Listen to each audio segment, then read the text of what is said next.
I now would like to continue the academic flow of this conference with a few introductory remarks of our own assistant professor, Professor Emery Camilla, Assistant Professor of History here at the Africa Institute. And I would also like to welcome Benoit Henriette, Associate Professor of History at Virgin University in Brussels.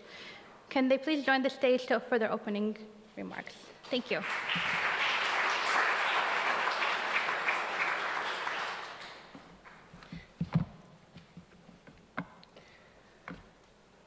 Thank you, Aisha, for the warm introduction. And thank you all for gathering here in this remarkable space where ideas converged and horizons expand. It's always challenging to speak after Prof. Salah, as my colleague Binyam always say, because sometimes, it covers what you want to say, but I'm going to try again. So allow me to begin by extending my profound gratitude to Sheikh Ur Al-Qasimi and Professor Salah Hassan for their unwavering support. The seed of this conference was planted in 2021 when I moved to Belgium to take up a postdoctoral position at the beautiful Université Libre de Bruxelles under Professor Amandine Leroux, who is here in the room. Back then, I made a promise to my colleagues in the Congo Research Network that should I get a faculty position, I would take it up on myself to organize a Congo Research Network conference, no matter where that would be. And today, there could be no more fitting place than Sharjah for this convening. When I first shared this idea with Prof. Salah last year, his response was immediate and generous. Please do it and we will support you. For that, I am deeply grateful. I wish to acknowledge my colleagues in the communication department, Aisha Al-Amadi, Megda Kalvani, and Ahmed Mustafa, whose dedication and ingenuity have been the lifeblood of this event. Without their steadfast effort, none of this would have come to fruition. To the brilliant team in the graphic design department who labored tirelessly to craft the visual identity of this conference, I am moved by your work. Seeing these large posters, everywhere inside this institution, even beyond at the Africa Hall, it just brought lightness to my heart. Fatima Al-Marzouki, Naima Abel Wahid, Haya Hali, thank you for your artistry and care. My gratitude also extends to Isra Mosame, Amel Mula, Rim El-Badawi, whose meticulous coordination under the guidance of Satan Al-Hassan and Sarah Majdi ensured the seamless flow of logistics. To our IT department, my fellow faculty here at the Africa Institute, Global Studies Universities, your contribution have been indispensable. And I also would like to thank Mustafa Adam for translating everything that you have from English to Arabic. So I'm really thankful for that. I would be remiss not to mention my colleague and collaborator, Benoit Henriette, here, who has been my partner in convening this gathering. And of course, to the entire organizing committee and partners institutions, I offer my sincere thanks for your diligence, vision, and hard work. And here I'm thinking about Catherine Piep, Pedro Monaville, Igor Matonda, Rosa Vieira, Margot Luc Fassel, and Don Bosco Mbambao. Congolese Horizons, weaving temporalities in Congo Studies, this is the theme of this conference. To speak of temporality in the Congo is to enter a terrain where time is neither linear nor singular, but an ever-shifting mosaic of overlapping rhythm. It is to encounter a history that resists closure, a memory that refuses erasure, and a present imbued with the residues and possibilities of futures yet to come.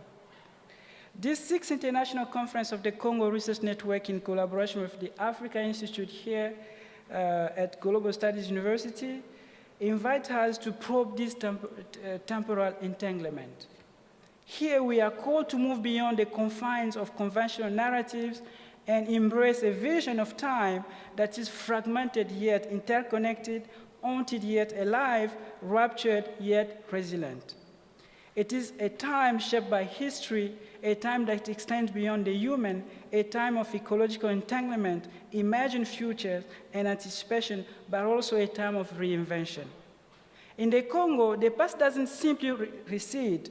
It passes through the present, animating it, troubling it, and gesturing toward futures that remain both fragile and open. To speak of weaving temporalities is to acknowledge the labor of stitching together disparate threads. We have deep histories, colonial and post-colonial histories, the ephemeral and the enduring, the personal and the political. These are not abstractions. They are lived experiences resonating in the pulse of a Kinshasa marketplace, in the stillness of a forest clearing, in the emergence of diseases, or in the echoes of resistance carried across generations. This conference gathers, like my colleague said, over 40 scholars from diverse disciplines to interrogate the architectures of time in the Congo and beyond. Together we ask how time is understood, experienced, and managed. How do communities navigate the frictions between ruptures and continuities?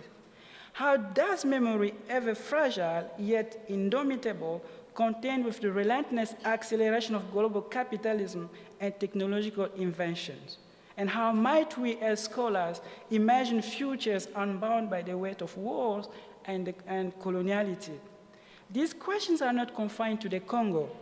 They compel us to reflect on our own temporal engagement as scholars, urging us to align the rhythm of our thinking with the lived complexities we seek to understand. In this sense, our work here is not simply analytical.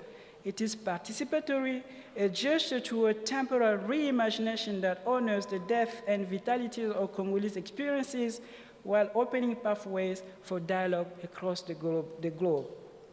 Let this conference be a moment of renewal, like Prof. Salah said, a space not of closure, but of possibility.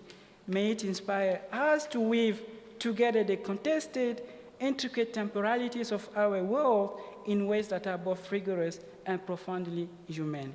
Thank you.